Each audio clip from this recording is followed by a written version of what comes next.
بسم اللہ الرحمن الرحیم۔ 24واں پارہ حامیم السجدہ، رکوع نمبر 19 ہے اور آیت نمبر 40۔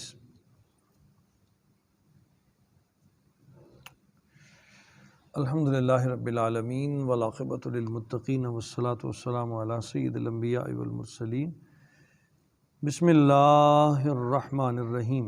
ان الذین یلحدون فی آیاتنا لا یخفون علینا افمن یلقی فی النار خیر ام من یأتی آمنا یوم القیامہ اعملوا ما شئتم انہ بما تعملون بصیر۔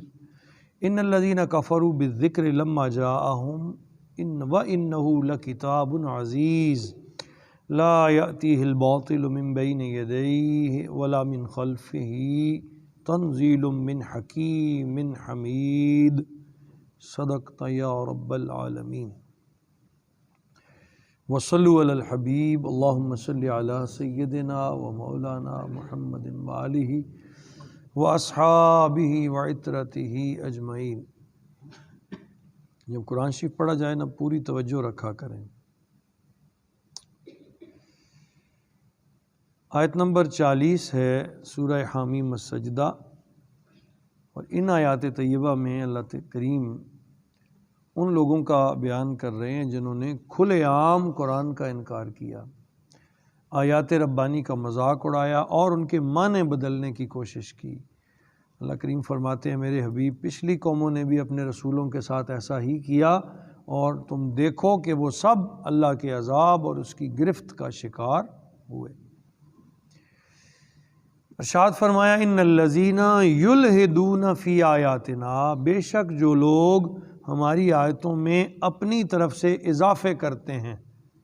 الحدہ یلحدو کا معنی اضافہ کرنا، اپنی طرف سے بات ڈال دینا۔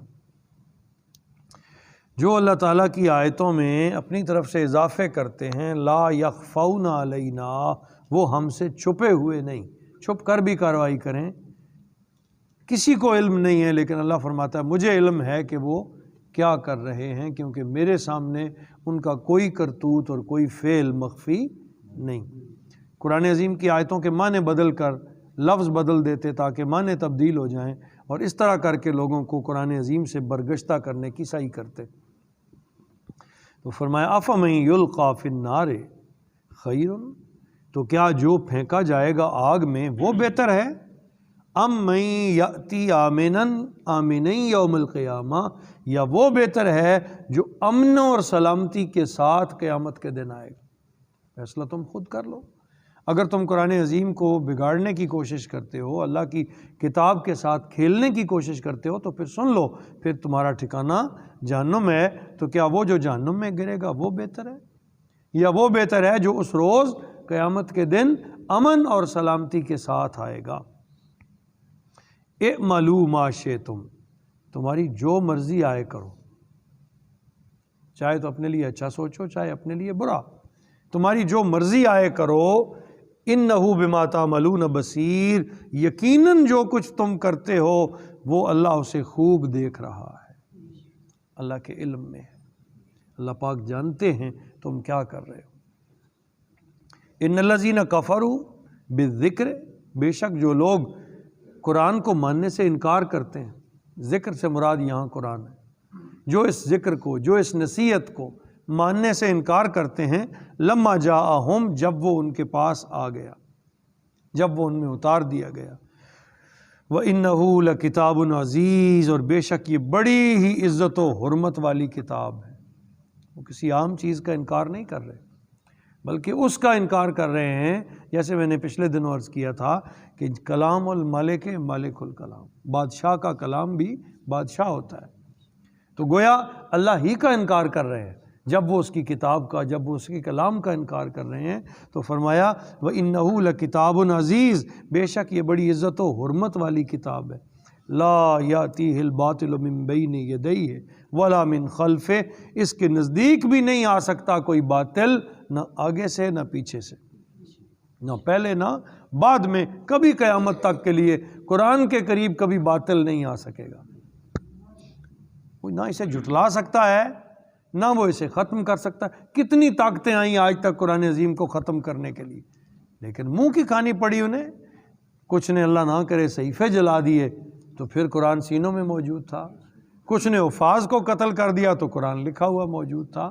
کسی حال میں بھی قرآن کے اس چیلنج کو کہ یہ اللہ کی کتاب ہے اور اس کی حفاظت کا ذمہ خود خدائے بزرگ و برتر نے لے لیا ہے، اب جو اللہ کے ساتھ مقابلہ کرے بھلا وہ جیت سکتا ہے؟ تو فرمایا لا یاتیہ الباطل من بین یدیہ ولا من خلفہ، کہ باطل نہیں آ سکتا اس کے نزدیک، نہ سامنے سے اور نہ پیچھے سے۔ تنزیل من حکیم حمید، اور ایسا کیوں ہے؟ فرمایا یہ کتاب اتری ہوئی ہے حکمتوں والے اور سب خوبیوں والے رب کی طرف سے، حکمتوں والے اور سب خوبیوں والے رب کی طرف سے، جو ساری ستائش کے لائق، ہر طرح کی تحمید کے لائق ہے، اس حمد والے رب کی طرف سے اتری ہے۔ ما یقال لک، اے میرے حبیب صلی اللہ تعالیٰ علیہ وسلم، جو کچھ کہا جاتا ہے آپ کو اس کے بارے میں، الا یہ نہیں، ما قد قیل للرسل من قبلک، ایسا ہی کہا گیا تھا مگر تم سے پہلے رسولوں کی ساتھ بھی، یہی کچھ انہوں نے کیا۔ پھر ان کا جو حال ہوا وہ پڑھ لو، دیکھ لو، اور یہ بھی جان لیں کہ جو آج سے پہلے الہامی کتابوں کے ساتھ لوگ غلط سلوک کرتے رہے ہیں، کیا وہ بچ گئے؟ کیا وہ اللہ کے عذاب کا شکار نہیں ہوئے؟ اگر وہ ہوئے ہیں تو تم کیسے بچ سکو گے؟ تو فرمایا ان ربک لذو مغفرۃ وذو عقاب علیم، بے شک آپ کا پروردگار اہل ایمان کے لیے بخشنے والا اور بے ایمانوں اور منکرین کے لیے سخت اور دردناک عذاب دینے والا ہے۔ عقاب علیم، دردناک عذاب دینے والا ہے۔ جو مان لیں گے وہ انعام پائیں گے، جو نہیں مانیں گے وہ اللہ کے عتاب اور اللہ کی پکڑ اور گرفت کا شکار ہو جائیں گے۔ فیصلہ انہوں نے خود کرنا ہے۔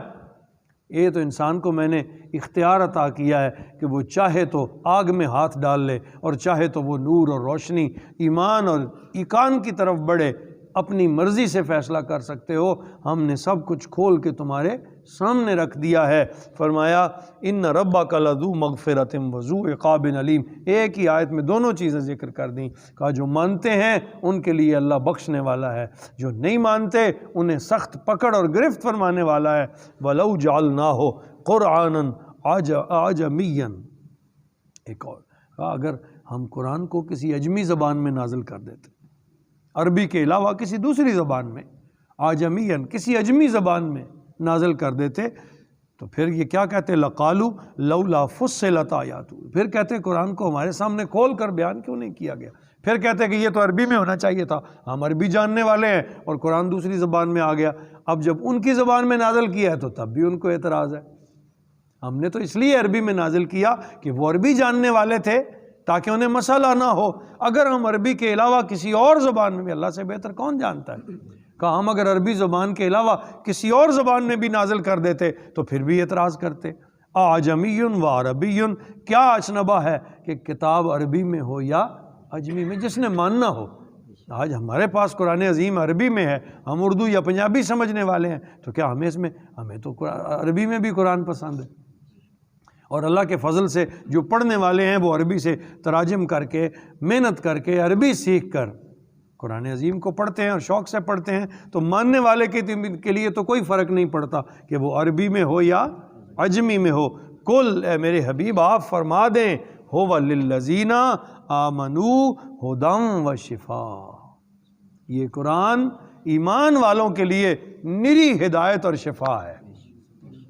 ایمان والوں جو ایمان لے آئیں ان کے لیے یہ سراپا ہدایت ہے، ان کے لیے یہ شفا ہی شفا ہے، خیر ہی خیر ہے۔ قرآن عظیم شفا کا منبع ہے۔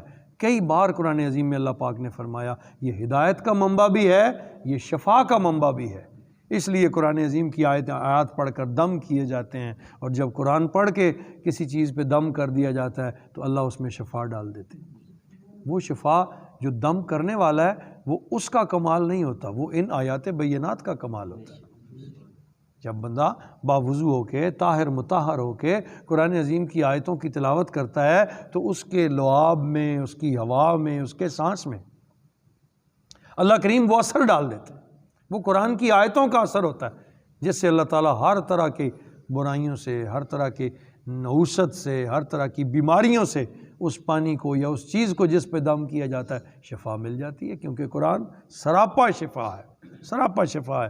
والذین لا یؤمنون، اور وہ لوگ جو ایمان نہیں لائے، فی آذانہم وقر، اللہ پاک فرماتے ہیں ان کے کان بہرے ہیں، وہ قرآن سن ہی نہیں سکے، ان کے کان بہرے ہیں، وہم علیہم عمن، اور وہ ہر حال میں اندھے ہیں، اندھے ہیں، ان کی آنکھیں دل والی بند ہے، وہ سمجھ نہیں سکتے، بظاہر دیکھ رہے ہیں لیکن وہ حقیقت میں قرآن عظیم کو نہیں دیکھ پائے، نہیں سمجھ پائے۔ اولئک، یہ وہ لوگ ہیں، ینادون من مکان بعید، جن کو بلایا جائے گا دور سے، جب یہ حشر میں ہوں گے تو اللہ تعالیٰ انہیں دور سے طلب کرے گا اور گھسیٹ گھسیٹ کے ان کو لایا جائے گا، جہنم پھینک دیا جائے گا، کوئی چارہ کار نہیں ہوگا ان کے لیے کہ یہ اللہ کی گرفت اور عذاب سے بچ سکیں۔ آج کی آیات طیبہ اس حوالے سے بڑی عام تھیں کہ قرآن عظیم کو نہ ماننا کفر ہے، قرآن عظیم کا انکار کرنا اللہ کی نافرمانی ہے، یہ اللہ کی گرفت کا، اس کی پکڑ کا موجب ہے، اور قرآن عظیم پر عمل کر لینا یہ اللہ کی طرف سے مہربانیاں اور مغفرت لاتا ہے، ایمان لاتا ہے، بخشش لاتا ہے، اور سب سے بڑھ کر قرآن شفا لاتا ہے۔ اللہ ہمیں اس سے شفا حاصل کرنے کی توفیق عطا کرے۔ وما علینا الا البلاغ۔